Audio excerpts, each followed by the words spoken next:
Notice I've not turned on the recording. Please kindly remind me. Very, very key, or you'll not be able to have anything to use to review what we have done for that day. So always try to remember, just in case. Thank you so much for joining us this evening. I do hope you have had a wonderful weekend so far. So, all right. So, I'll be sharing my screen shortly.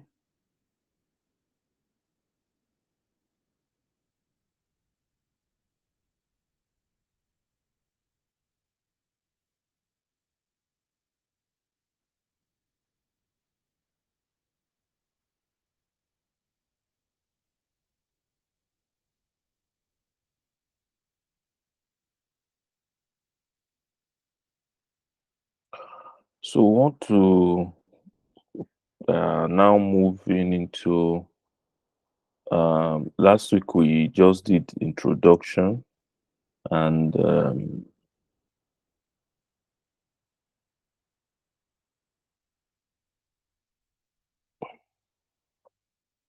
talk just to talk and give us the basics and also some background information about this course. So, but today we'll be digging at least a little bit deeper into the course, talking about cybersecurity. So when we talk about cybersecurity, talk about information security, we are talking about essentially the same thing. So what is information security? It is a state of well-being of information and infrastructure in which the possibility of theft, tampering, and disruption of information and service is low or tolerable.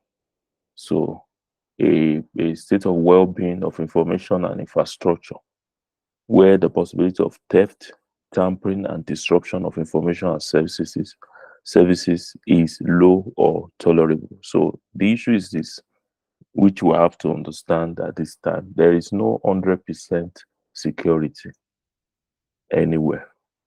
There's no 100% security. What we have is a situation whereby um, we have at least, like you can see the definition, uh, is low or tolerable.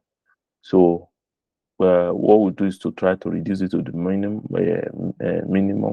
try to manage it as much as possible, but it's impossible to guarantee 100% security, whether physical or online. So, but what you do is to try to minimize such things, whether theft, tampering, or disruption of information and services. So there we have 5 elements of information security. Though if you go through some tracts, some cybersecurity tracts, they will tell you it is 3. They call it the CIA triad. So, but as far as this track that we are working with, which is the EC Council CEH Certified Ethical Hacker track, where we have expanded it in this newer version to 5. So, and we have what we call these elements of information security. We have 5: confidentiality, integrity, availability, authenticity, and non-repudiation. Confidentiality, integrity, availability, authenticity, and non-repudiation. So, confidentiality is an assurance that information is only accessible to authorized users or people that are authorized to have access. So anyone that is not authorized to have access should not have that access to that information. That's what an element of information security will call confidentiality, that only authorized users or people that are authorized to have access to the information. Is accessible only to those who authorized to have access.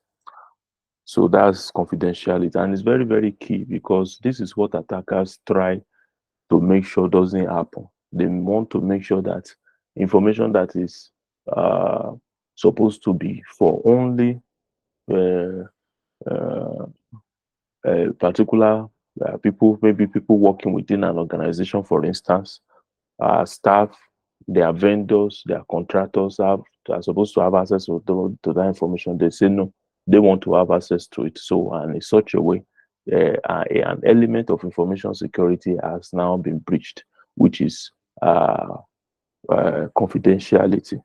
So then also when you look at, for instance, I don't know how many of us have had our WhatsApp hijacked or our Facebook account hacked. That in that particular kind of attack, confidentiality has been breached. So, in essence, these elements we are talking about, once any of these elements is not seen, that means that there is no longer information security, or information security is no longer in place. When you have theft, uh, uh, tampering, and disruption. So, but let's go along now. Integrity. Integrity is the trustworthiness of data or resources in terms of preventing improper or unauthorized changes. That's a particular data, and this is what, when we get to some aspects, you understand this. When we look at how viruses work, you know that when a virus comes into place, what does it do? It changes the way data is, files, it corrupts files, it multiplies them, it does so many things, and in so doing, the data is no longer trustworthy. So this, the integrity is the trustworthiness of data in terms of preventing improper or unauthorized changes. Then availability is assurance that system responsible for delivering, storing, and processing information are accessible when required by the authorized users. That means if, for instance, you as the user of Facebook now, if you want to access your account, you want to check what is going on. So availability ensures that that particular Facebook account, your account, is accessible to you. You can access it as at when needed. I think was it yesterday or day before yesterday, people were complaining about the fact that they could not do anything with their GTB accounts. The what's it called? Somebody even told me he tried to check his account balance using the ATM card on POS. It wasn't working. And when you look at that, that means it's not available. We tried to even access his internet banking app. He couldn't do that. So availability is ensuring or assurance that systems accessible for delivering, storing, and processing information are accessible when required by the authorized users. Okay, so I wanted to say something. If you have any question along the line as we go, just drop it in the chat box. You'll see, if you look to the bottom, I don't know what device you are using, you could just see a place where you see chat. Yeah, so just drop the question there. So when we are through, because we will not be able to have anyone talk, so I will just look at the chat box and see the questions that I want to attend to. Then now I attend to them before we close for today. All right, so authenticity. This is the characteristic of a communication document or any data that ensures the quality of being genuine. So quality of being genuine, it's not fake, it's not counterfeit. So that's like authenticity. Then non-repudiation, a guarantee that the sender of a message cannot later deny having sent the message, and that the recipient cannot deny having received the message. So when we talk about non-repudiation, it's an element of information security that ensures that when somebody sends a message, he cannot deny because the proof will be there that he sent the message. And when somebody receives a message, he cannot deny because the proof will be there that he or she has also received the message. So those are the elements. You have confidentiality, assurance that information is accessible only to authorized users, integrity, that's trustworthiness of data that's not been altered, availability, assurance that systems response or storing, delivering, processing information are accessible when required by the user, and authenticity, the quality of being genuine, non-reputation. Both sender and receiver cannot deny to have sent or received respectively. So now, along with the line, when we dig deeper, you will begin to understand why these elements are very important. So at the heart of it, these elements are what attackers fight against. For instance, when we talk about the issue of availability, there's an attack we call denial of service. So this denial of service, what attackers try to do is to make sure that the platforms or services or networks are not accessible to the users that need it. So they try to bring those services down so that people that are the users of those services are unable to access those services. So those are elements of information security. So motive, goals, and objectives of information security attacks. We have attacks, motive, goal, method, vulnerability. So a motive originates out of the notion that the target system stores or processes something valuable, and this leads to the threat of an attack on the system. So attackers try various tools and attack techniques to exploit vulnerabilities in a computer system or a security policy and controls in order to fulfill their motives. So what now? I want us to know that it is not my mind. Let me just use our normal language. It is not my mind to break into a system or hack a system. It's not my mind. So for the attacker to do it, to carry out that kind of attack, something has to motivate him. Something has to motivate him for him to be willing to carry out that kind of attack, spend that kind of time, you understand, to carry out that kind of attack. So something has to motivate him. Sorry, give me a minute. I'll just a few seconds. Just hold on.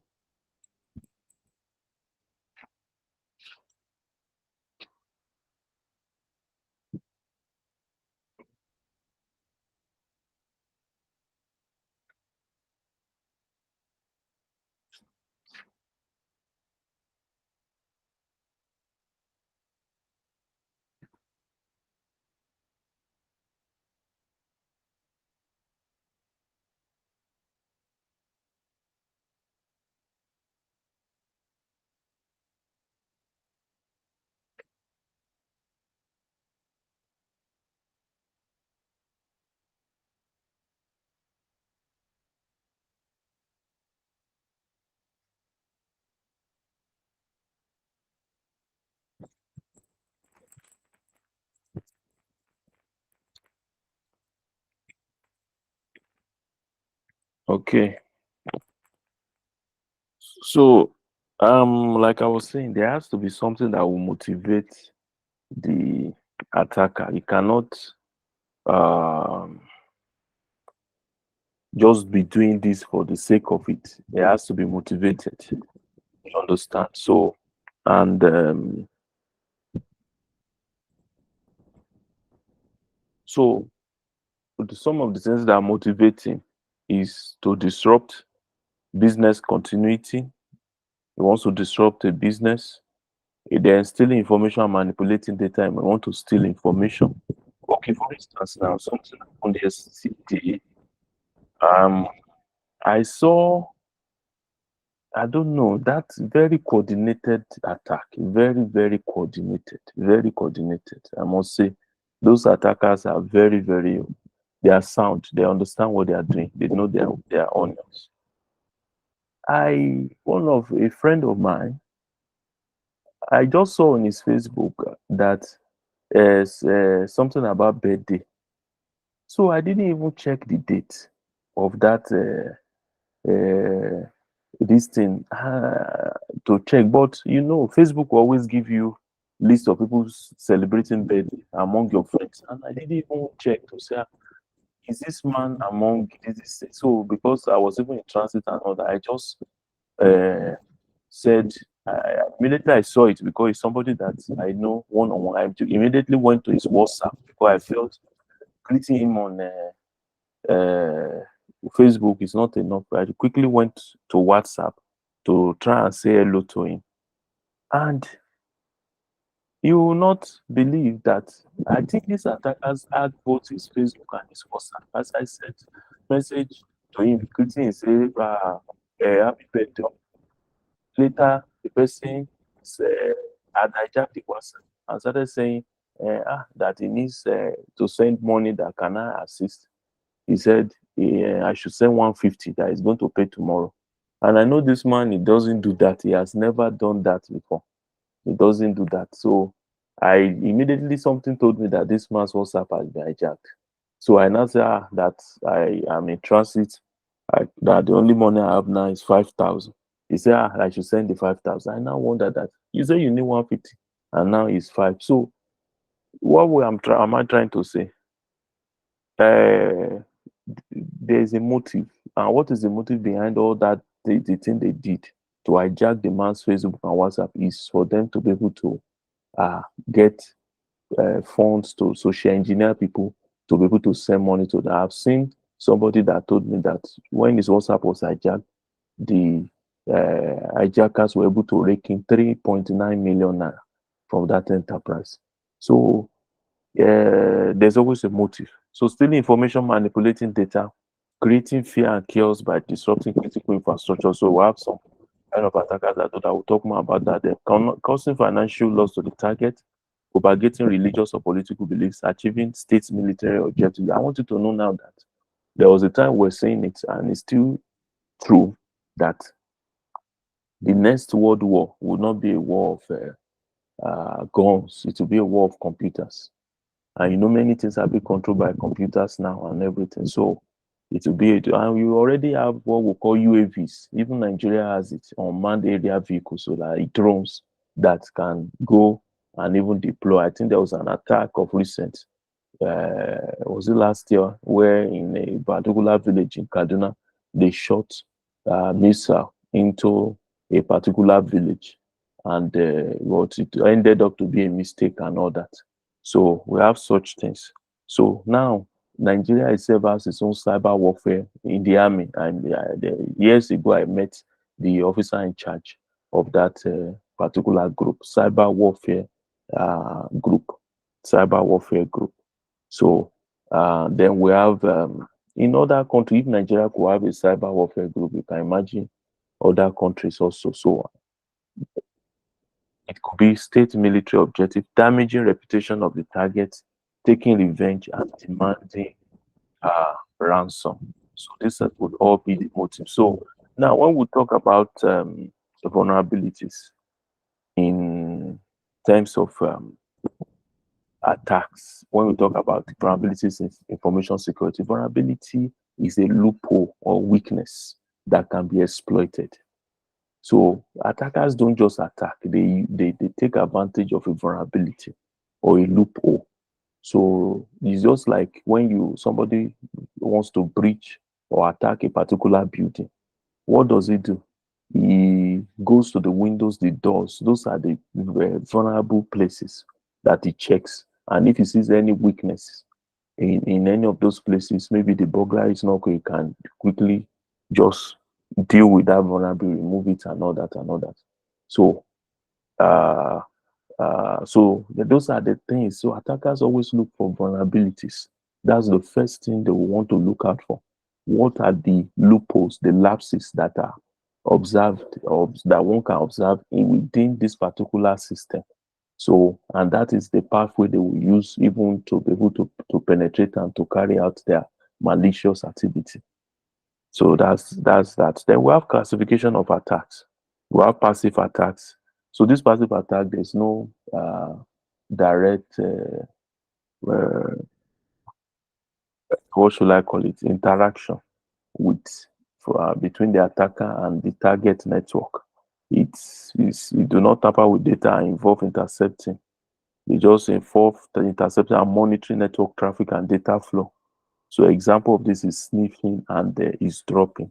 So when you sniff or you eavesdrop, you listen to people's conversation. You are on a network. You listen on the network to know what packets are being passed, even within the network from one person or one node or one device to the other, without interacting or manipulating or that data. That is what we refer to as a passive attack. So sniffing and eavesdropping. Then active attack, attackers tamper with data. Remember in passive, they don't tamper. They tamper with data in transit or disrupt communication or services between the system to bypass or break into secure system. So examples include denial of service, man in the middle, session hijacking, and SQL injection. So denial of service, man in the middle, session hijacking, and SQL injection. So those are some of the things we'll still be talking about. Then closing attacks. So this is an attack that happens when the attacker is in close physical proximity with the target system in order to gather, modify, and disrupt access to information. Examples include social engineering such as eavesdropping, shoulder surfing, and dumpster diving. So when we talk about eavesdropping, listening on people's conversation, shoulder surfing. Remember in those days that what used to happen is that when people want to use the ATM, they try to cover the keypad to make sure that nobody sees the pin, their ATM pin. So, and that kind of, that kind of thing, then uh, there are people, that kind of attack where people are able to view your ATM pin by looking over your shoulder or looking through your side is what we call shoulder surfing. So because they are looking over your shoulder, it's not even only at ATM points. Also, you may be trying to access your phone. Phones now they will lock it with pins or patterns. Then somebody will just be looking at this to see, what is this person? What pattern is he drawing? What pin is he pressing?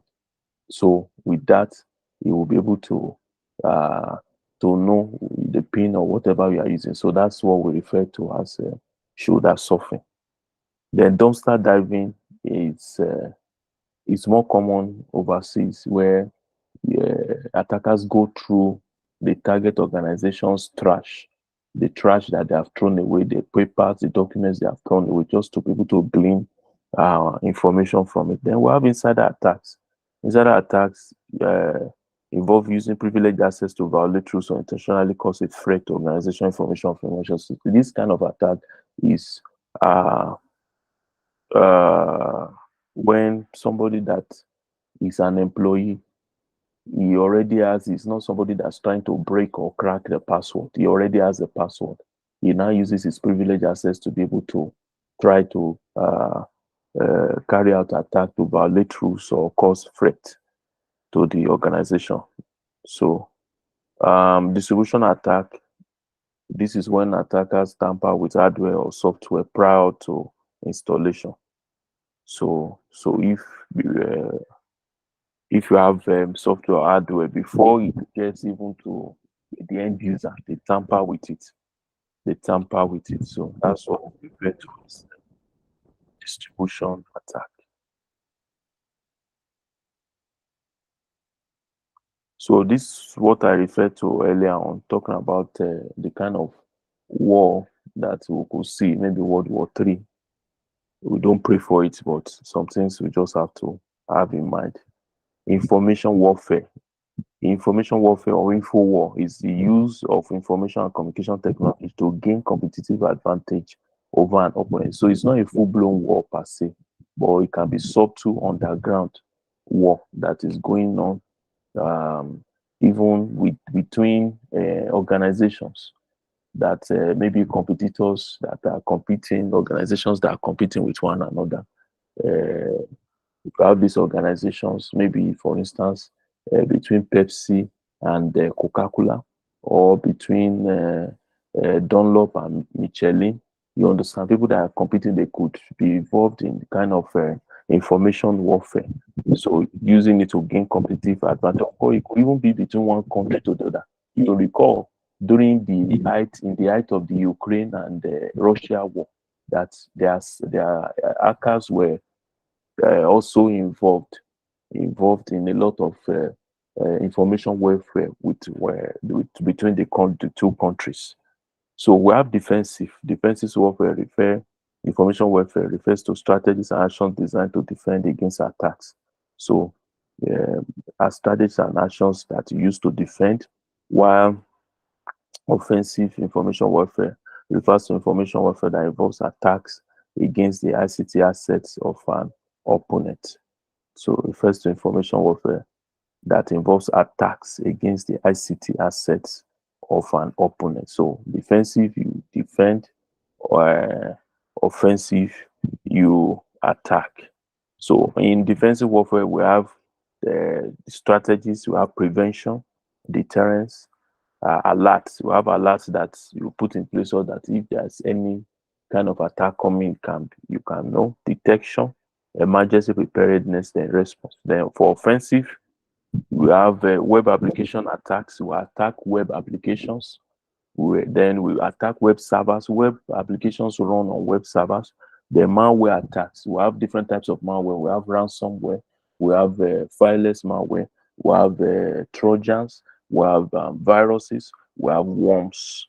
So there are all different types of malware. Malware is a contraction of the word malicious software. So malware. The man in the middle attacks the system hacking. So that's info war, information warfare.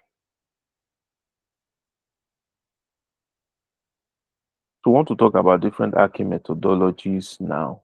Now, the major hacking methodology that we'll be focusing on in this particular track is the CH hacking methodology. So in this hacking methodology, what comes first is if an attacker wants to attack any target, he will first of all do footprinting. This footprinting will also use the word information gathering. Footprinting or information gathering. So footprinting, you gather information about the target. Then from there, you will now do what we call scanning. This scanning is you use tools. You use different tools for this scanning. And what are the tools you'll be using?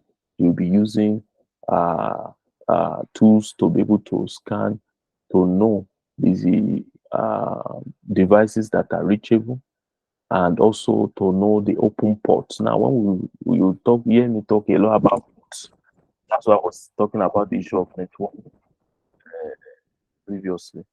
When we talk about ports, we talk about it's just like ports. What ports are to devices or computer is what doors and windows are to a building. So we want to know the open ports. You understand? Then enumeration. We want to know the users.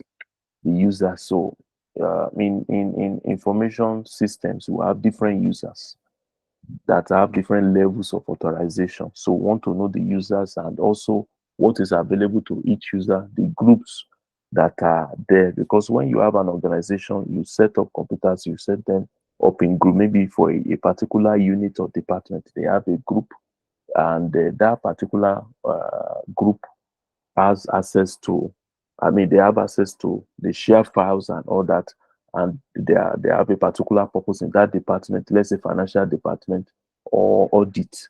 There's a particular, or HR.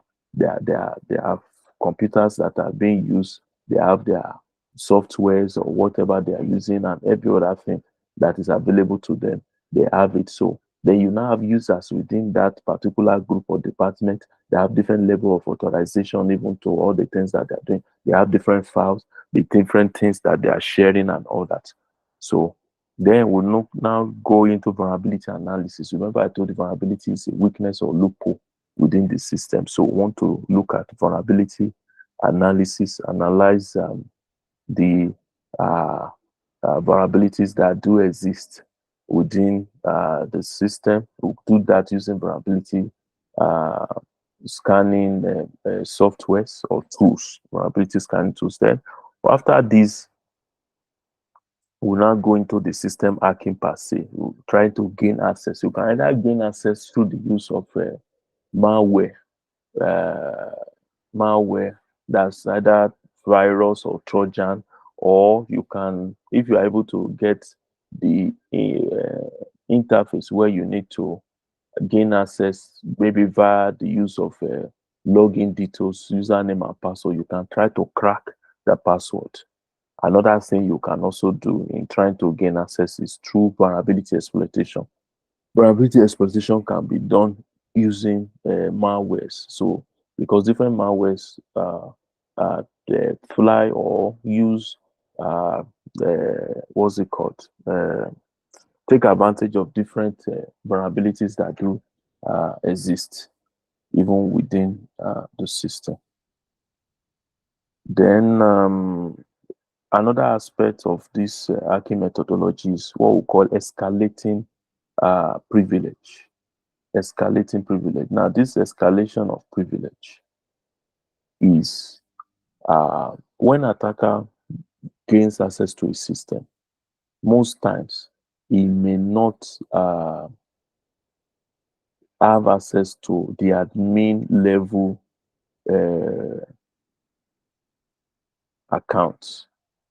These admin level accounts allow him to be able to delete, to be able to manipulate a lot of things. If he is able to gain access, maybe uh, to an ordinary account or a non-admin account, he will not be able to install softwares. He will not be able to delete. He will not be able to uninstall. He will not be able to modify logs and all that. So that's why he's interested in escalating privilege from an ordinary user to an admin level user. I don't know if you have noticed in trying to use your system, your computer, sometimes when you try to, when you not sometimes when you even try to install, he will be asking you, he will ask you about your admin, that should you do this thing as admin level and all that. So, and if you don't do it at admin level, you will not be able to do that installation. So it's very, very important that the attacker is able to escalate the privilege from an ordinary user to an admin level user so that he can perform as many things as possible.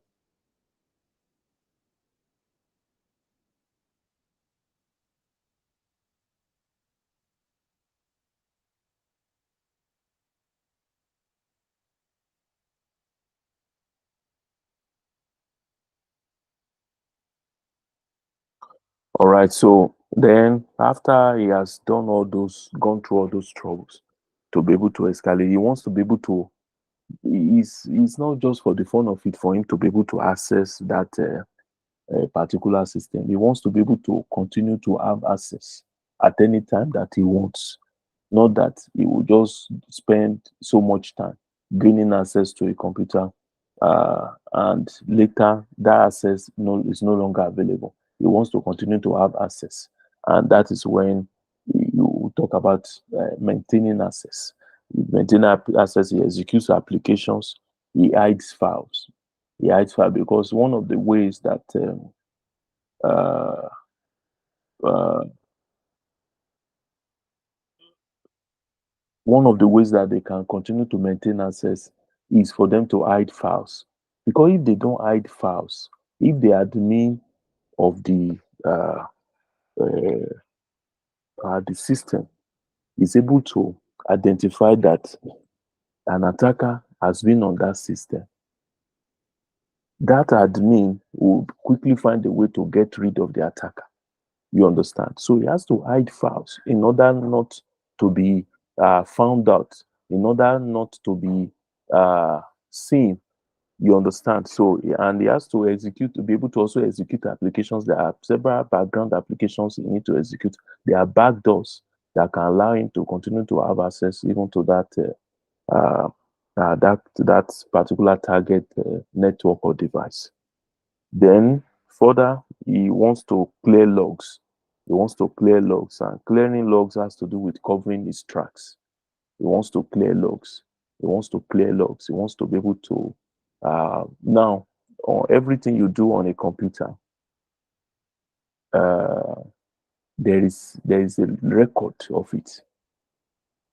There's a record of everything that you do on a computer, which is a log. It keeps a log, just like I don't know if you have visited some buildings or organizations. You see that, or any government organization, when you are making entry at the gate, you fill in your details and everything.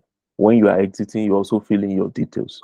Sometimes, like a particular organization that I know in this area, if you get to the gate, you will enter your details at the gate.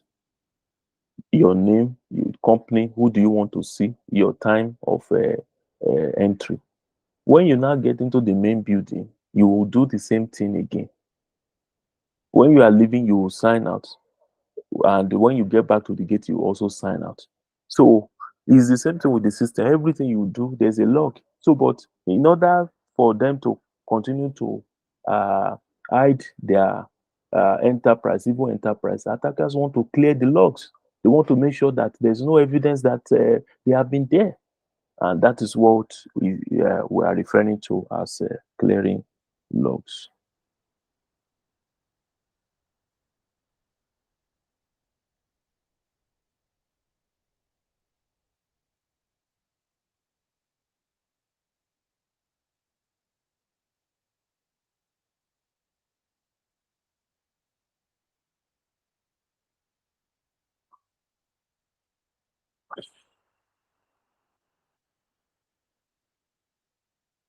So all these things we'll talk about, we'll still deal with them in detail. So this particular class today is just like an introduction.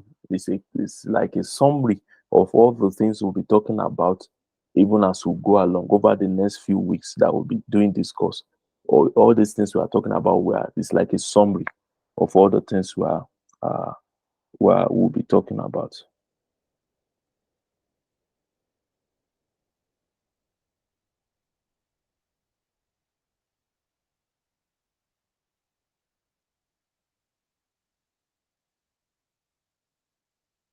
So we have another type of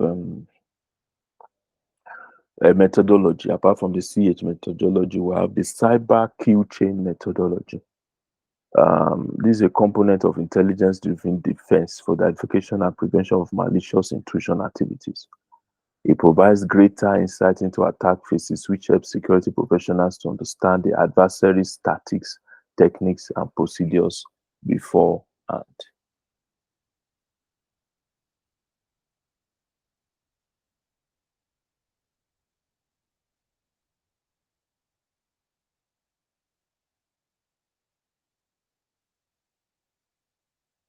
So, cyber key chain methodology. So, what this particular store is, this particular methodology is a way in which security professionals have sort of uh, painted the scenario of attacks in order for them to be able to identify the attacks and how to also mitigate them. So, and now we talk about the different attack phases that is carried out by an attacker. So that they break it down in order for them to be able to know how to deal with each aspect, and how to be able to mitigate it, and to understand the ways that attackers behave, or their mannerisms, or the things they do in order to perpetrate an attack. So essentially, it's the same thing with what we discussed earlier just now, but there are some key aspects that are emphasized more than what we just discussed now. These are the attacks phases. Now we'll talk about reconnaissance. Remember, I think footprinting is information gathering, which is also another name for reconnaissance. So gather data on the target to prove for weak points. So this is what an attacker does. So in essence, we are trying to look at how does an attacker work? How does it work? And we are seeing the way it works from here. You gather the attacker first gathers data on the target to probe for weak points. What are weak points? The vulnerabilities. Then number two, it creates a deliverable malicious payload using an exploit and a backdoor. Creates a deliverable malicious payload. So now we have seen the weak point in order to be able to take advantage of the weak points. Just like what happens maybe when burglars try to breach a particular house. So if they have found the weak point, they may go for a wood. I've seen in a particular place where attackers uh, or burglars used they call this jack, uh, car jack. I mean, what do you call it for changing tires? They use it and place it in between the bars, and that's what they use to expand the space in between the bars. So that's like a payload. So a malicious payload using an exploit and a backdoor. So weaponization. Then number three is delivery. So after they have developed the payload to be able to uh, deal with that weak point that they have seen in the target network system or device, there has to be a way to deliver that payload to the target. You understand? Now, and how do they do it? They can either use email, so they can either use USB drive, so or any other way. Then exploitation. Exploit the vulnerability by executing code on the victim system. That's exploitation. Once the payload has been delivered to the victim system, there has to be a way to exploit that code. Uh, I mean, for that code to be installed and for it to run. So you exploit vulnerability by executing code on the victim system. Then installation. Install malware on the target system. That malware is installed. Then once it's installed, it links back to the attacker's command and control center. Any malware that you see installed, it links back to the command and control center. So that command and control center is where the attacker will be issuing instruction to the malware that is installed, or the application that has been installed, or the exploit that has been installed on the target system. So from there, the attacker will be able to exfiltrate data, move data, or steal information from the target network back to himself. You understand? So uh, then perform actions, or I mean actions to achieve intended objectives. So in that's the final thing. They will now want to uh, uh, perform. What is the objective? You remember when we some slides ago we talked about the fact that objective equals to motive equals to attack plus objective. You understand? No, I mean motive equals to uh, attacks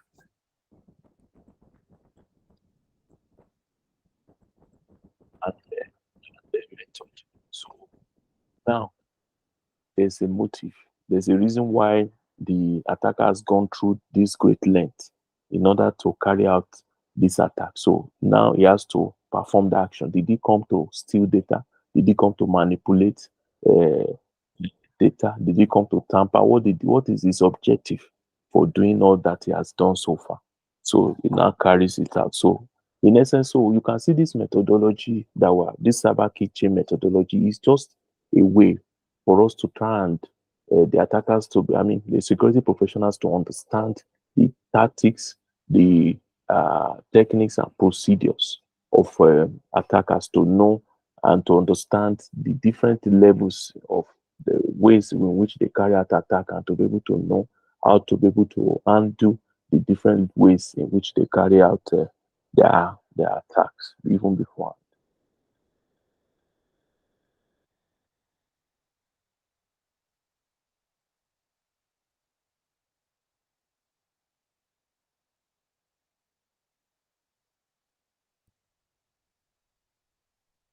Now, we want to talk about tactics, techniques, and procedures. So when you see anything they are talking about TTP, always call, let your mind revert back to what we're about talking about TTPs, tactics, techniques, and procedures. And we are not talking about any other thing other than. Now, I want us to understand this in that the reason why we are this particular course is cybersecurity, but we are focusing on ethical hacking.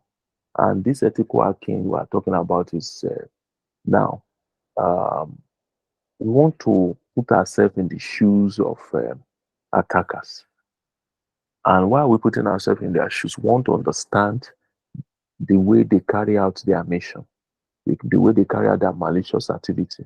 And that will help us to be able to defend our uh, defend our assets or information assets, as it were. So, because now, let's say um, somebody that is into um, physical security, what does he do? He tries to. Now, I have seen a policeman was telling me that once he gets to a particular building, he knows what maybe an armed robber or attacker would see or would be drawn to. That maybe ordinarily uh, you as a person that is not involved in it's not a security professional, physical security professional, or law enforcement will be able to see because of the experience that he has had. He has seen they took advantage of this vulnerability, they took advantage of this vulnerability, they took advantage of this vulnerability. So when he is asked to come and do a physical excuse me, assessment of physical security of a particular place, once he gets there, because of the experience and what he knows about the tactics, techniques, and procedures of attackers, what when he gets there, he immediately is drawn to the weak points within that particular building organization. And that is the same way that ethical hackers are able to do it because of what we know about the kind of tactics, techniques, and procedures of attackers. Whenever we are asked to come and study or to look at a particular, what's it called? Information system or device or whatever, immediately we are drawn to the weak point because we know those are the things that attackers take advantage of. So you may be asking, why are we even going through all this? Because it's very, very important for you to understand. If you don't understand their tactics, techniques, and procedures, and the kind of things they can do, it will be difficult for you to defend your organization to be able to do your work as a security professional. So the term tactics, techniques, and procedures refers to the pattern of activities and methods associated with specific threat actors or group of threat actors. I want you to understand that when we are talking about the issue of attack, many times, most times, it's not a one-man affair. It's not a one-man affair. When you see attacks being carried out, whether it's WhatsApp, hijacking, or whatever kind of attack you see, it's not a one-man affair. It's a collection of, it's a syndicate of individuals that have come together to perpetrate that kind of evil. You understand? So now, tactics, techniques, and procedures. For tactics, this is the guideline that describes the way an attacker performs the attack from beginning to the end. When we talk about tactics, it talks about the guideline of the way an attacker performs uh, his attack from beginning to end. The guideline consists of various tactics for information gathering to perform initial exploitation, privilege escalation, and lateral movement, and to deploy measures for persistent access to the system and other purposes. So, various tactics for information gathering, initial exploitation, privilege escalation, lateral movement, and to deploy measures for persistent access to the system and other purpose. So that's the guideline. You want to look at the guideline, how it performs attack from beginning to end. And they have from the beginning to the end includes information gathering. You remember the cyber key chain methodology we just talked about, the what's it called? The CHRK methodology we talked about starts with information gathering, then initial exploitation, Then privilege escalation. Lateral movement refers to when you have been able to compromise a particular system, maybe within a particular network. You use that system to move on to other vulnerable systems.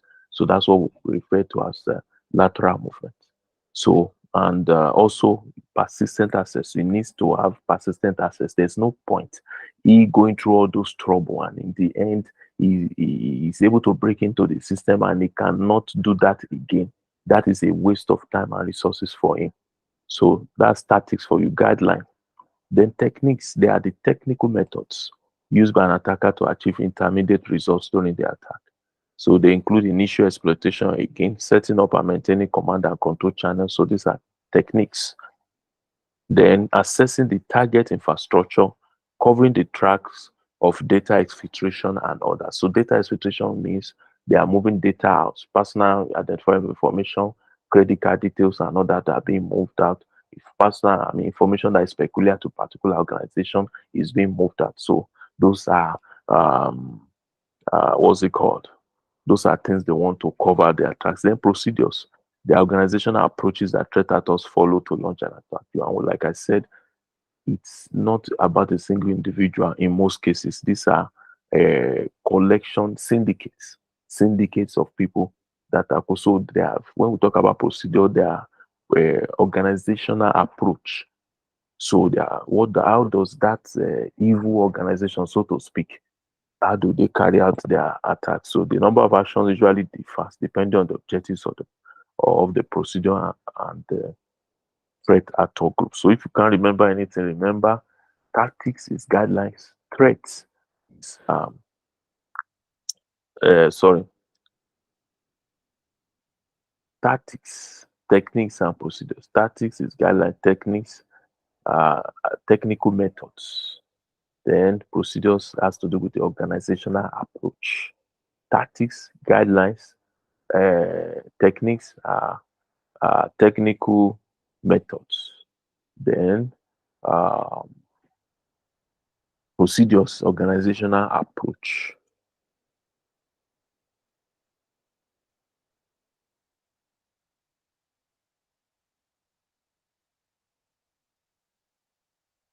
So we have MITRE attack framework is a globally accessible knowledge base of adversary tactics and techniques based on real world observation. So you can visit this particular website. You may need to take note of it, though you will see it in your recording anyway. The recording should be sent to you maybe on Monday for today and tomorrow's class. So attack.mitre.org is a globally accessible knowledge base of adversary tactics and techniques. Remember, we just talked about TTPs, tactics, techniques, and procedures. Tactics, guidelines, techniques, technical method, procedures, organizational approach. So we have a knowledge base of adversary tactics and techniques. So if you want to have understanding of how attackers how they roll, so to speak, or things they have done in the past, you can check out that website to give you a knowledge base of adversary tactics and techniques. The attack knowledge base is used as a foundation for the development of specific threat models and methodologies in the private sector, government and cybersecurity product and service community.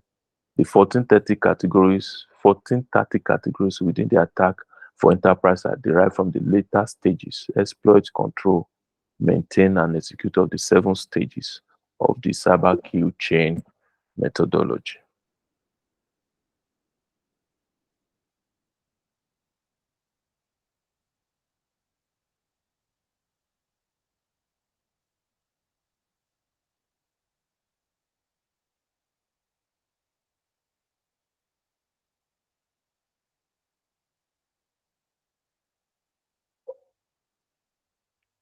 So we have pre-attack, then enterprise attack. We have recon. When you see recon, that's reconnaissance, information gathering.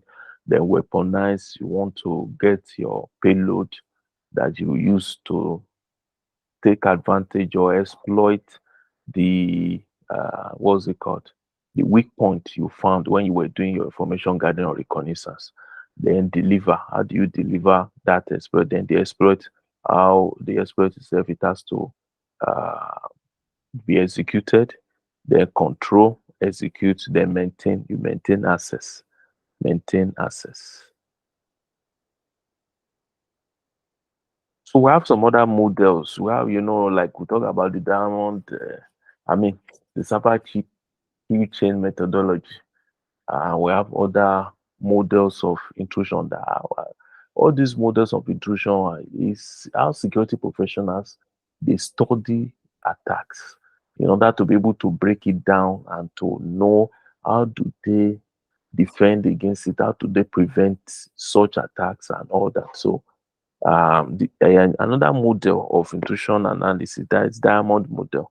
It offers a framework for identifying the clusters of events that are correlated on any of the systems in an organization.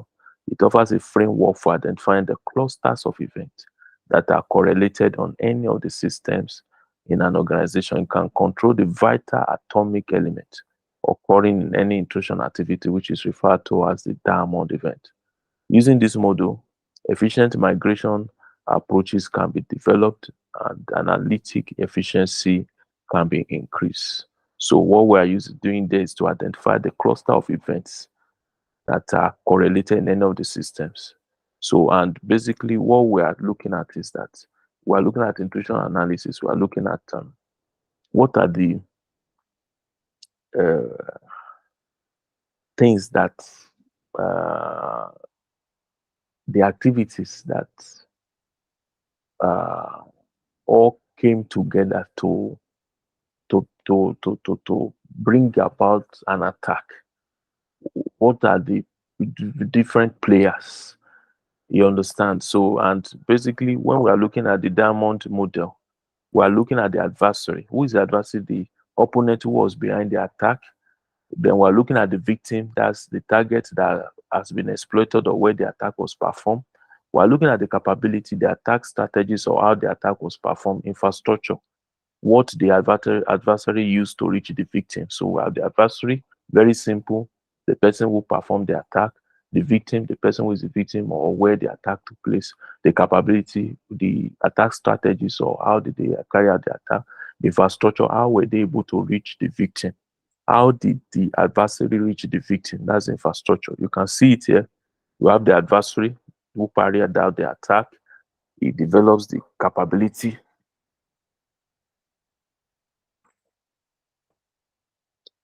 in order to be able to how the how of the attack. That's the capability. Then uh, we're able to exploit the victim.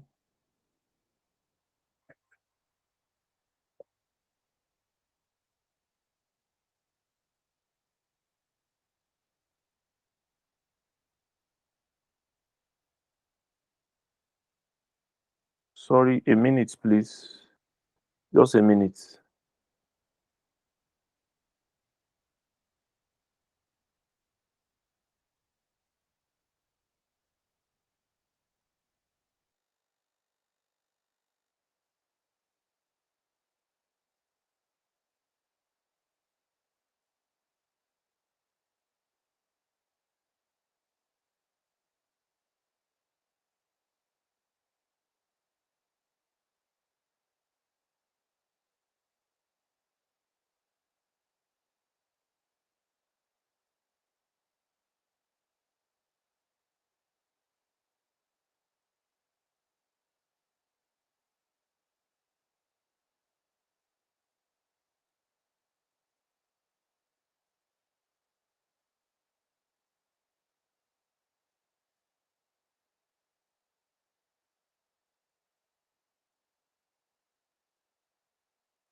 Sorry, I'm back.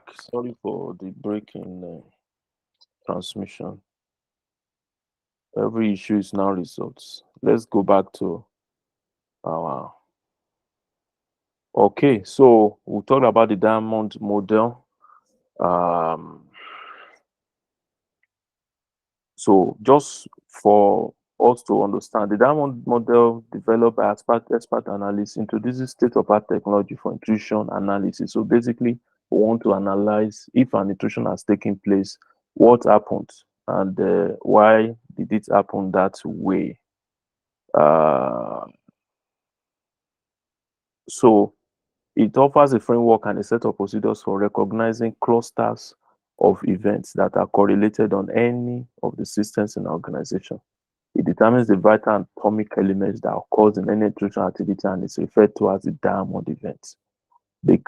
Analysts can identify events and connect them as activity threats for obtaining the information regarding how and what transpired during an attack. Analysts can also easily identify whether any data are required by examining the missing features, offers a method or route map for analyzing incidents related to any malicious activity and predict the possibility of an attack and its origin. So with the diamond model, more advanced and efficient mitigation approaches can be developed. So because what we have just done is we have tried to um, summarize the very complicated intrusion that has taken place. We want to identify who was the attacker, this is the adversary, who was the victim, who was the person that was the victim of the adversary's activities, how was the attack carried out, which is the capability, how did the adversary reach the victim, that is the infrastructure. That's just, it's a simple but very powerful model that gives us an understanding of how this thing happened. Then quickly, what is hacking? This is the exploiting of system vulnerabilities and compromising security controls to gain unauthorized or inappropriate access to a system's resources. It's exploiting system vulnerabilities and compromising security controls to gain unauthorized or inappropriate access to a system's resources. It involves modifying system or application features to achieve a goal outside of the creator's original purpose. So, for instance, a developer developed an app, and this app um, is supposed to, for instance, a mobile banking app for making transfer. A hacker can modify it such that it's that mobile banking app, instead of doing what it's supposed to do, it does what the attackers want it to do. You understand? So uh, they can modify system or application to achieve a goal outside of the creator's original purpose. They can use it to get data to copy the data or personal identifying information or login details, which is not supposed to do. They can use it to do so many things. So it can be used to steal and distribute intellectual property, leading to business loss. So it's exploiting system vulnerability. That's the major highlight. Exploiting system vulnerabilities and compromising security controls. Exploiting system vulnerabilities. We have every system, there's no complete, anything that is released has the vulnerability. Whether it's a software or hardware, it has a weakness. So we exploit it in order to uh, uh, gain unauthorized or inappropriate access, or we compromise security controls. We have security controls like passwords.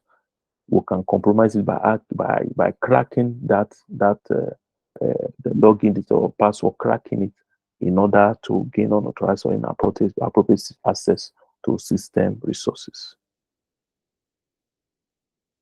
So who is a hacker? It's an intelligent individual with excellent computer skills who can create and explore computer software and hardware.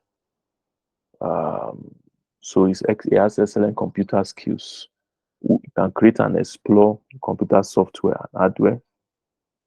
Some hackers is a hobby to see how many computers or networks they can compromise. Some hackers' intention can either be to gain knowledge or to probe and do illegal things. So a hacker, he has excellent computer skills. He can create and explore computer software and hardware. For some, it is a hobby to see how many computers or network they can compromise. Some they are there to just gain knowledge, or some they want to probe or do illegal things. So we have some people now, for instance, that are into they study viruses. You understand? It's just for research purposes. So those are not, you can't say that person is doing for illegal. It's just studying it. You understand? Some they just want to see how this thing work. How well can they manipulate their computer to do things? So some is not because of pecuniary gains. You understand what they will get, but it's just that they just want to. They are looking to see. They are curious. They are curious. They are inquisitive. So, and that's what they are doing. So some act with malicious intent in order to steal business data, credit card information, social security numbers, email passwords, and other sensitive data. So we have different classes of hackers. We have black hats. They have extraordinary computing skills, and theirs is for malicious purposes. So that's why we call them black hats. They have come to attack. They have come to carry out malicious activities against their targets. They are also known as crackers. So we have black hats. Then we have white hats. These are people who have hacking skills, but they use it to defend organizations. They are using it for defensive purposes. They are also known as security analysts. They have permission from the system owner. So these ones have permission. The hackers don't have permission. So, but basically, white hats, they secure permission in from the organization or from the network or from the company to hack their system. Why are they hacking it? Because they want to discover what the black hat will discover and take advantage of. So if they are able to discover what the black hat will discover, they quickly cover those loopholes so that when the black hat comes, it's unable to find any means or way to be able to carry out an attack against them. So that's just it. Then we have gray hats. These are people who have hacking skills, but it depends on who is paying more. So today they can be black hat, tomorrow they can be white hat. So it depends. Then we have suicide hackers. These people, they can bring down critical infrastructure. They don't care. It's for a cause. They are not worried about facing jail time. Or these are not people that are covering track. They don't care about covering track. They are there to bring down. And you know that computers are controlling everything now. So if somebody wants to cause maybe power stations to shut down or anything, he can do that. Or somebody wants to cause chaos on a busy in a busy on busy roads. I'm talking about developed countries now because like their intersections, their traffic lights are controlled with computers and all that. So if somebody wants to cause chaos, he can just disrupt the whole activity and the control of the traffic light so that people are just able, they are just running to one another and all that. So those are any other, even aviation industry is being controlled by computers. So you can bring down critical info. Then we have script kiddies. These are skilled hackers who compromise system by running script tools and software that are developed by real hackers. Cyber terrorists, they have wide range of skills. They are motivated by religious or political beliefs to create fear. They're state-sponsored hackers that are employed by government to penetrate and gain top secret information from and do damage to information systems of other governments. Then activists. These promote a political agenda by hacking, especially by using hacking to deface or disable website. There's a group in Nigeria called Nigeria Cyber Activists. I remember the year, maybe 2011, 2012, they defaced Power Holding Company of Nigeria websites and they wrote on the place, let there be light. So they are activists. So, but in order to promote their cause, they do a lot of things. They use hacking, especially websites. You know, people visit websites a lot. So they just to promote their cause to make sure uh, people pay attention to the things that they're talking about. Then hacker teams, a consortium of skilled hackers having their own resources and funding. They work together in synergy for researching the state of the art technologies, hacker teams. Hacker teams, a consortium of skilled hackers having their own resources and funding. They work together in synergy, researching and state of the art. So they have teams. It's not just individual. Then industrial spies. So these some of other organizations they can sponsor people to be employed, sponsor somebody to be employed by a competitor in order to for the person to carry out espionage for them, industrial espionage. Corporate espionage by illegally spying on computer organization and focus on stealing information such as blueprints and formulas. We are told that the formula for Coca-Cola is a well-kept secret. You understand? So, but what if somebody is able to have access to it through this industrial espionage or corporate espionage? Then you have insiders. Any trusted person who has access to critical assets of an organization, they use privileged access to violate rules or intentionally cause harm to the organization's information system. So those are insiders, they are employees within the organization. They already have access. They don't have to break in or do cracking or do information guarding. They already have the information. So uh, they use their privileged access to violate rules or intentionally cause harm. Then we have criminal syndicates, group of individuals that are involved in organized, planned, and prolonged criminal activities. They illegally embezzle money by performing sophisticated cyber attacks. Then we have organized hackers. These are miscreants or hardened criminals who use rented devices or botnets to perform various cyber attacks to pilfer money from victims. So we have organized hackers. You can use their botnets. We'll talk more about that later. Botnets. I want to preempt. So we have talked about ethical hacking, the use of hacking tools, tricks, and techniques to identify vulnerabilities and ensure system security. It focuses on simulating techniques used by attackers to verify existence of exploitable vulnerabilities in a system security. Ethical hackers perform security assessment for an organization with the permission of concerned authorities. So when we look at this kind of scenario, we have ethical hackers. They are not crackers. They are security analysts. Number one, the organization they perform their hacking on gives them express permission to do it. Number two, they are doing it because they want to get, they want to be able to get the weak point of the organization and mitigate or close those weak points, uh, or adding those weak points before attackers are able to do so.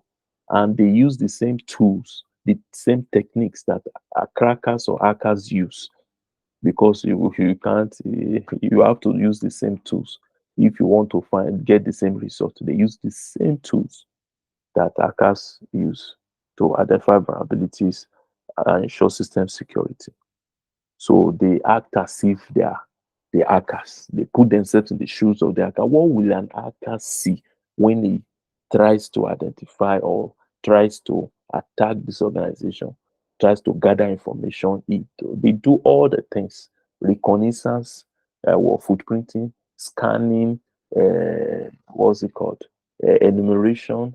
They try to crack password, they try to exploit, they do vulnerability analysis, they try to crack the passwords, they try to maintain access, they try to do privilege escalation, they try to do all the things that they try to clear logs and every other steps you can find in the ethical hacking methodology. They do all those things. So why is this ethical hacking, why is it necessary? It's necessary because to beat a hacker, you need to think like one. In order to beat a hacker, you need to think like one.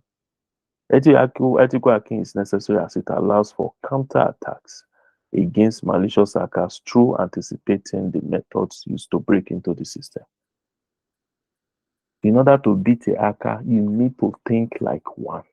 If you don't think like one, you will not be able to beat him. You need to see, what will this person see? What will he do? How will he act? So to beat a hacker, you need to think like one. So it is necessary. It allows counter-attacks against malicious hackers through anticipating while like going a step ahead. What will they do? This is what they will do. For instance, a person, law enforcement agent comes to a building. He says, help us to assess the physical security. He says, look, that ladder you put there, don't put it there. Keep it away. That iron, put it away. This uh, burglary you did, the of the rod or the pipe you use is not thick enough. This one can easily be broken. Change it. So those are the things you would do. And that's the same way a security analyst or ethical hacker will also think. He will look at it. This thing will not work. If they do this, they will break this down. Let's do this. I want to tell you that, like I said, there is no. Remember what we said: information security, keeping uh, uh, data theft tampering. You understand, to a low or manageable or tolerable level. There is no 100% security, but we'll keep it low and tolerable. So reasons why organizations recruit ethical hackers: to prevent hackers from gaining access to organizations' information systems, to uncover vulnerabilities in systems and explore their potential as a security risk, to analyze and strengthen an organization's security posture, including policies, network protection, infrastructure, and end user practices, to provide adequate preventive measures in order to avoid security breaches, to help safeguard customer data, to enhance security awareness at all levels in a business.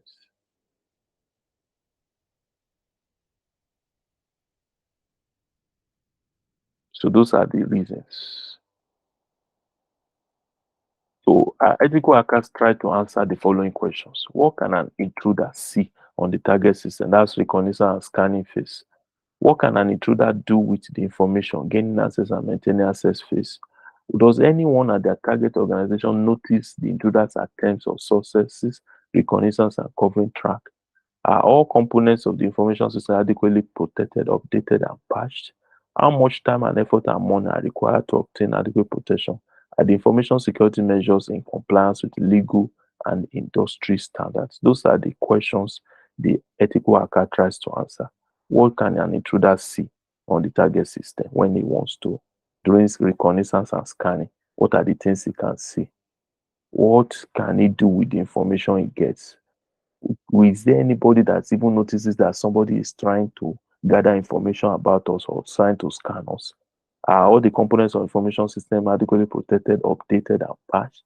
How much time and effort and money is required to obtain adequate protection? Are the information security measures in place? Are they in compliance? Industry process, legal and industry. We have standards. There are standards in IT security, information security. We have standards. We have standards. We'll talk about that as we wrap up today. That's what we used to wrap up. Scope of ethical hacking. Ethical hacking is a crucial component of risk assessment, auditing, counter fraud, and information system security best practices. It's used to identify risks and highlight remedial actions. It also reduces ICT cost by resolving vulnerabilities. So it's a crucial component of assessment, risk assessment, auditing, counter fraud, that's countering fraud, and information system security best practice. It's used to identify risk and highlight remedial actions. So not only to identify the risk, but also how do we remediate, how do we mitigate? Then the limitations of ethical hacking. If the business don't know, or the organization that hires the ethical hacker, if they don't know what they are looking for, it may be a waste of time. Or less they know what they are looking for and why they are hiring the outside vendor, there will not be much to gain. That's the downside or the limit of hiring a ethical hacker. So also ethical hacker cannot it's just like taking the horse to the river. You can't force the horse to drink water. You can only take the horse to the river. So it can only help the organization better understand security system. It's up to the organization to place the right safeguard. He will give his recommendation. He will say, I found this, it found that, do this, do that. But it is up to the organization to do all the things that he has said. What are the technical skills that an ethical hacker needs? In-depth knowledge of Linux, Windows, Unix, and Macintosh. In-depth knowledge of networking concepts, like I said last week, networking concept, technologies, and related hardware and software. A computer expert that is adept at technical domains, knowledgeable about security areas and related issues, high technical knowledge for launching sophisticated attacks, non-technical skills, the ability to learn and adopt new technologies quickly, strong work ethics and good problem solving and communication skills, committed to organization security policies, awareness of local standards and laws. Every country has its own standards and laws. So it needs to be very much aware of all those things. Talking about information security controls, we have information assurance is the assurance that the integrity, availability, confidentiality, and authenticity of information system is protected during the usage, processing, storage, and transmission of information. The assurance that integrity, availability,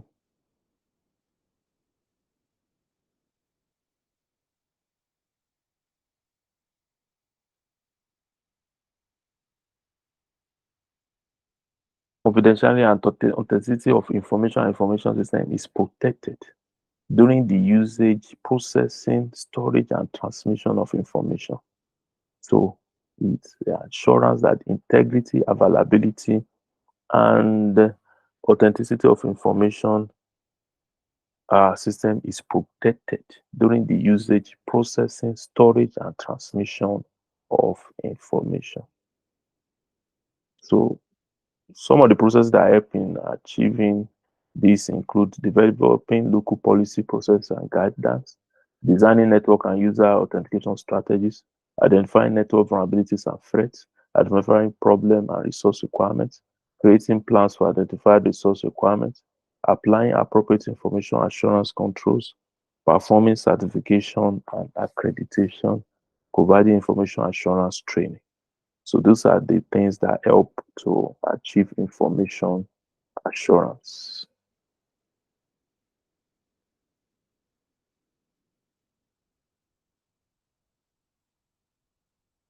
So security, it requires defense in depth. So defense in depth is a security strategy in which several protection layers are placed throughout an information system. It helps to prevent direct attacks against the system and its data because a break in one layer only leads the attacker to the next layer. It's just like how do I put it now? You have a house. That house has a main door. You understand? So for anybody to be able to enter into the house, he has to go through the main door. Now, what if that house now has a fence? You understand? And that fence has a gate. So those are different layers of protection. Now, not only does the house has a fence that has a gate, it now has um, electric fence, what they call it, fence. I don't know what they call it on the top of the fence or broken bottles. That's another layer of defense. So that's the same method there. So the first layer from the attacker against this is what we're protecting data at the bottom. But before the attacker gets to that, he comes across the policies we have, the procedures and awareness. We have talked now. You now know that there's nothing like somebody calling you and telling you that there's a meeting and check the code that will be sent to you on WhatsApp and that you should give him that code. Anytime you hear that, immediately you call to the call. You understand, or whatever you want to do, but make sure you don't give the code to that person. How did that come to your awareness? So the staff of the organization, they have to be aware. They have to have awareness. That's one of the major layers of defense. There are policies that are put in place. Okay, maybe password policy, you have to change your password every 30 days. You understand procedures. This is how we do things, how we do things for information security. That's the first layer. Then we'll talk about physical. Talk about the fact that you are not allowed, any visitor that comes to the organization is not allowed to roam about. There will be a security person that will escort the person straight to where he's going and all the procedures that are supposed to handle. Then there are fences, there are different things, physical layer. Then we have perimeter. Then we have internal network, perimeter network. Then we have internal network of the organization. Then you have the host, which is the computer. You understand? Then we now have on the computer, we have applications that are running on the computer. Then you now have data. So you see, at every level, there are a form of what's it called? Defense that is being put in place to make sure that the security is not breached. Now, we have the concept of risk. The concept of risk. What is risk?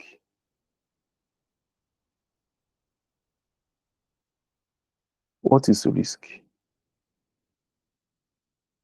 Risk is the degree of uncertainty of expectation that an adverse event may cause damage to the system. That's a risk. It's degree of uncertainty or an expectation that an adverse event may cause damage to the system.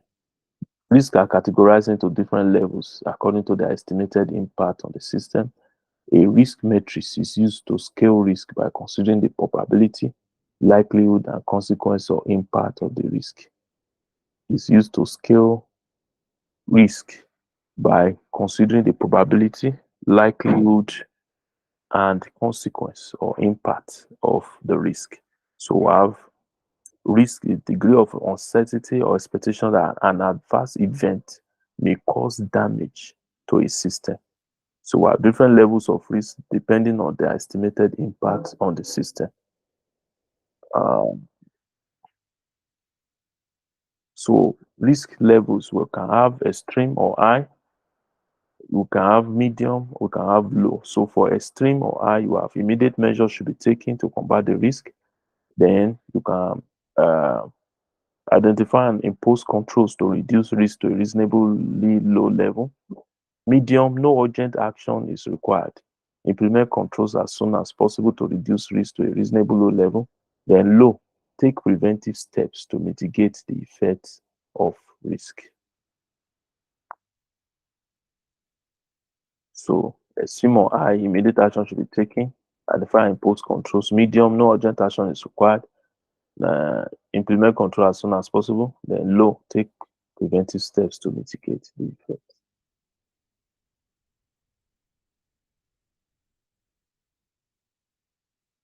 Risk management. Risk cannot be avoided. You cannot eliminate risk. You can only manage it. You understand? So risk management involves the process of reducing and maintaining risk at an acceptable level by means of a well-defined and actively employed security program. Reducing and maintaining risk at an acceptable level by means of a well-defined and actively employed security program. Reduce and you maintain at an acceptable level. You reduce and you maintain it at an acceptable level by means of a well-defined and actively employed security program. So that's risk management. So you identify risk identification, you identify the sources, causes, consequences, and other details of internal and external risk affecting the security of the organization. Then that's risk identification. The sources, the causes, the consequences, and other details of internal and external risk. Then assessment. You assess the organization risk and provide an estimate of the likelihood and impact of the risk. You assess the organization's risk and provide an estimate of the likelihood and impact. Then risk treatment. Select and implement appropriate controls for the identified risk. Risk tracking. Ensure appropriate controls are implemented to handle known risk and calculate the chances of a new risk occurring. Risk review, evaluate the performance of the implemented risk management strategies. So we have identification, you identify the causes, the sources, and the consequences. Other details of internal and external risk. Assessment, you assess the organization's risk and provide an estimate of the likelihood and impact of the risk. The treatment, you look at what are the controls you can put in place for the risk that you identified. Then track, how do you ensure that the controls are implemented to handle known risk and calculate chances of new risk occurring. Then review, you look at the risk treatment and all that we put in place. Is it working? Is it working? Is it working?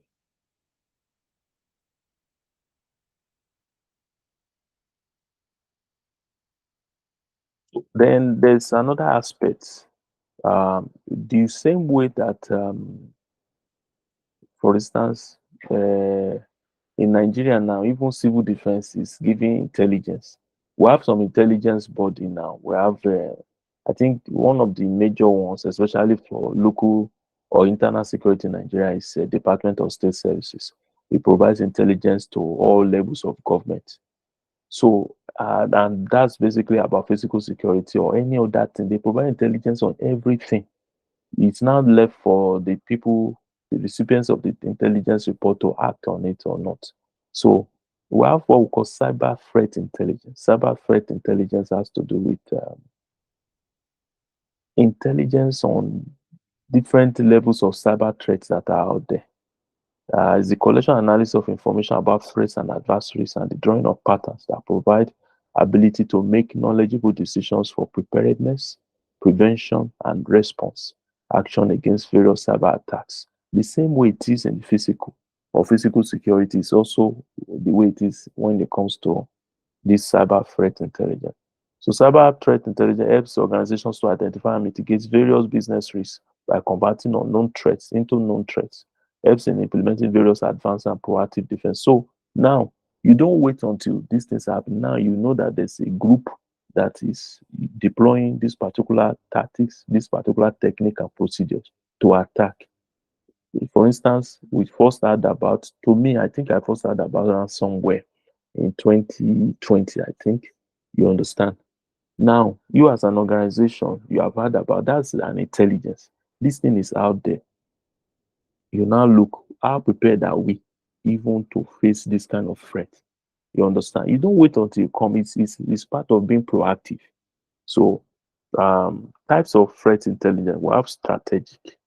This is high level information on changing risk, that is for the Oga Patapatas. Then we have tactical. This is information on attackers, tactics, techniques, and procedures. Is consumed by IT service and security operations center managers and administrators. Then we have the operational information on specific incoming attack. This is not general, it's a specific incoming attack consumed by security managers and network defenders. Then we have technical information, specific information on specific indicators of compromise. This is consumed by SOC staff and incident response teams. So we have the strategic, tactical, operational, and technical. So specific indicator of compromise, specific incoming attack, information attackers, TTPs, the high level information on changing risks.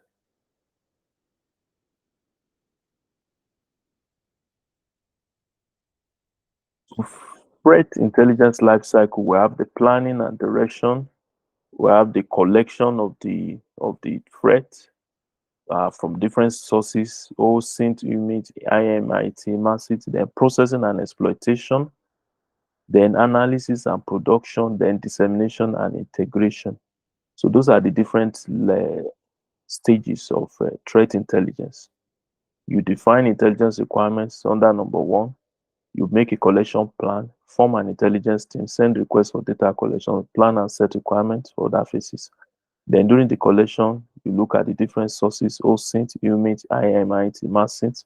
Then number three, processing and exploitation, process raw data for exploitation, convert processed data into usable format for data analysis. The analysis and production combine information from phase 3 into a single entity, include fact findings, forecasts. Analysis should be objective, timely, accurate, actionable. Before you go to the next one.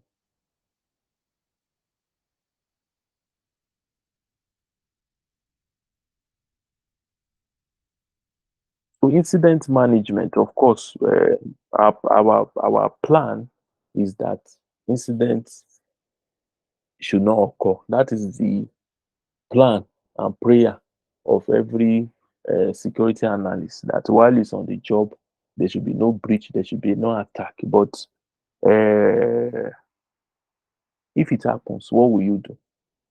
That's the issue. So you have to plan. What if it happens? So incident management is a set of defined process to identify, analyze, prioritize, and resolve security incidents to restore normal service operation as quickly as possible and prevent future recurrence of the incident. It has happened, it has happened. How do we get out of this as quickly as possible? And how do we make sure it doesn't happen again? You have tried all your best to make sure it doesn't happen, but it happened. So the best thing is that let's quickly make sure that services are restored. Then the next thing, we make sure that this thing doesn't happen again. So that's what incident management is all about. You identify, analyze, prioritize, and resolve security incidents to restore normal service operations as quickly as possible and prevent future recurrence of the incident. So it involves vulnerability handling, the vulnerability that led to that issue. How do you handle it? Artifact handling.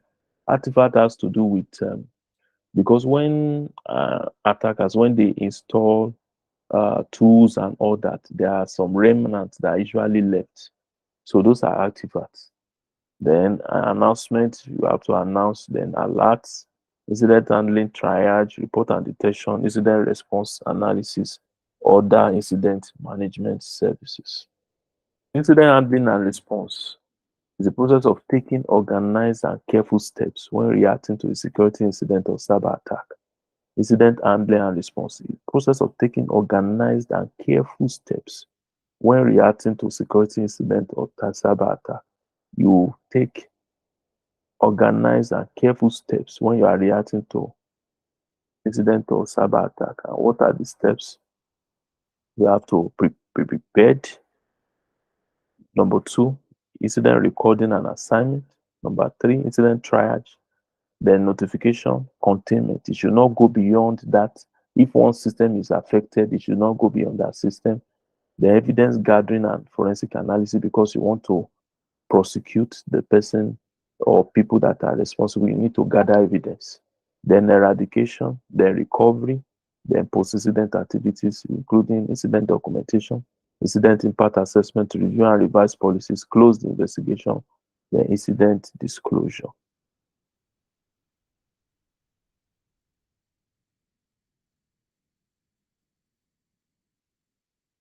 Operation, you build an incident response team, define incident readiness procedures, and gather required tools, as well as train employees. Incident response recording and assignment. Initial reporting and recording of the incident takes place. It identifies an incident and defining proper incident communication plans for the employees, and also includes communication methods that involve informing IT support personnel or submitting an appropriate ticket. The incident triage. We identify security incidents are analyzed, validated, categorized, and prioritized. The incident handling and response team further analyzes the compromised device to find incident details, such as type of attack, its severity, target, impact, and method of propagation, and any vulnerabilities it exploited. A notification. The IH&R team informs various stakeholders, including management, third-party vendors, and clients, about the identified incident. The containment, like I said, you don't want it to spread. Then you gather information because you need to uh, uh, prosecute those that are involved. The eradication removes or eliminates the root cause. Recovery restores the affected system, services, resources, and data through recovery. Post-incident activities. Once the processes are complete, the security incident requires additional review and analysis before closing the matter. Conducting a final review is an important step in this matter. And we know that artificial intelligence and machine learning is the new thing now. How does this help in cybersecurity? Uh, Let me just go to that. How can it help? There are some things, for instance,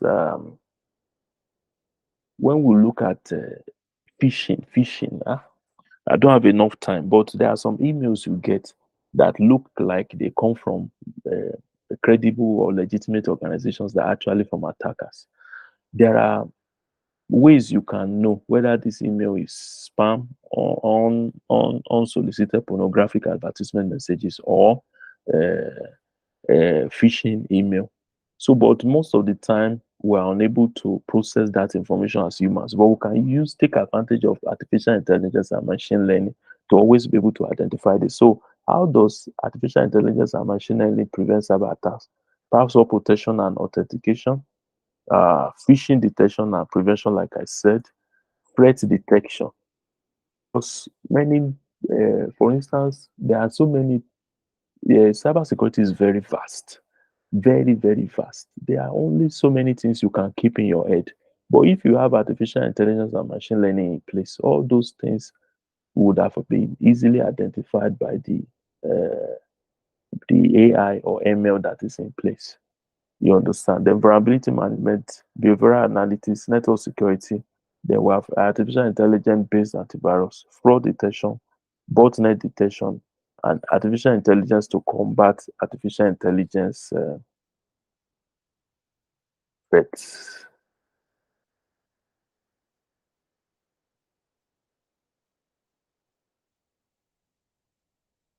So for the password protection and authentication, artificial intelligence can help to recognize individuals' face by tracking key correlations and patterns. They can help with that because when other ways, for instance, even our phones now open using face IDs. You understand? So artificial intelligence can be also used to help in that regard. When you are talking about password protection and authentication, authentication is this person says he has an account or is a user. Okay, is he a user? Yes. Is not a user? No. So that's authentication. We want to authenticate the fact that the person is a user of a particular account or device or whatever, or system or resource. You understand? So then I talked about phishing detection. You can able to differentiate malicious website from legitimate website, malicious emails from legitimate emails. And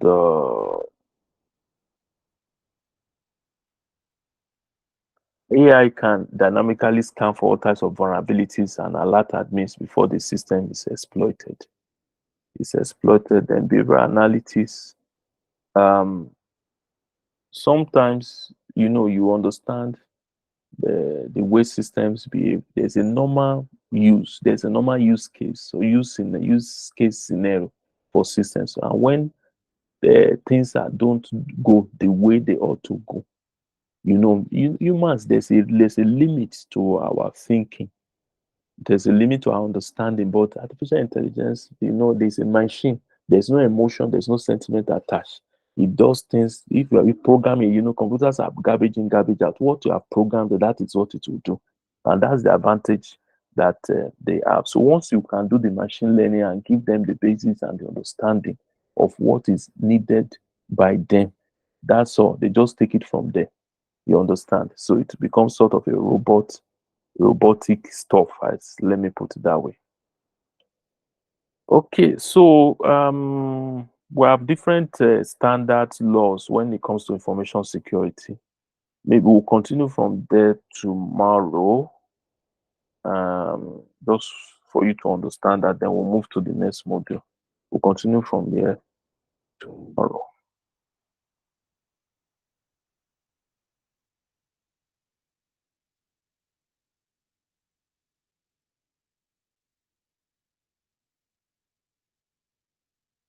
Okay, the website you were referring to, Kenny J, I think is attack.mitre.org. Attack.mitre rmitre.org. Olaleye Grace, you have to understand the basics before you go into these. Are all, if you don't understand all the things I'm telling you, it's not everything about cybersecurity is not just practical. You have to have an understanding of some things. You understand? So I don't think what we have done tonight is a waste of time. Of course, there's still going to be practical aspects, but we are yet to get there. We have to understand the basics. You have to know some things about this before we go on. So it's a mixture.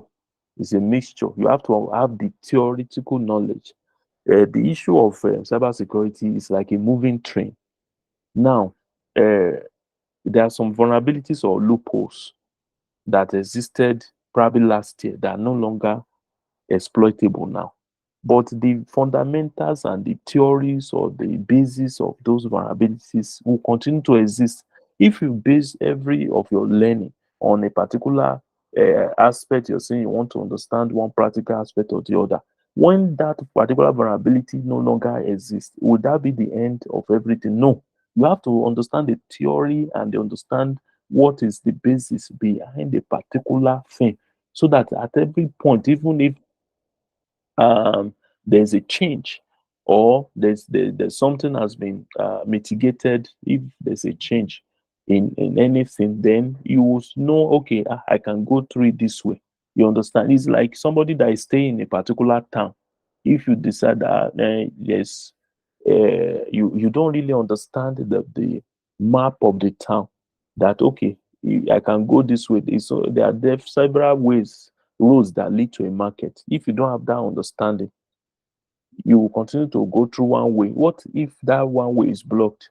You understand? You can't go through other way. So you have to have an overview, let me put it that way, of a particular thing in order to. But there are still other practical aspects. We have been a lot of weeks ahead of us, a lot of weeks ahead of us. So this is just the beginning.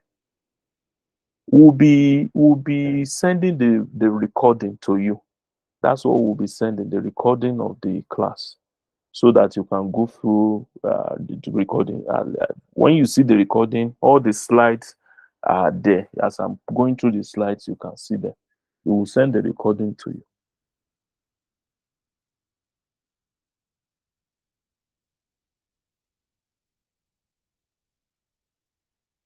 So that will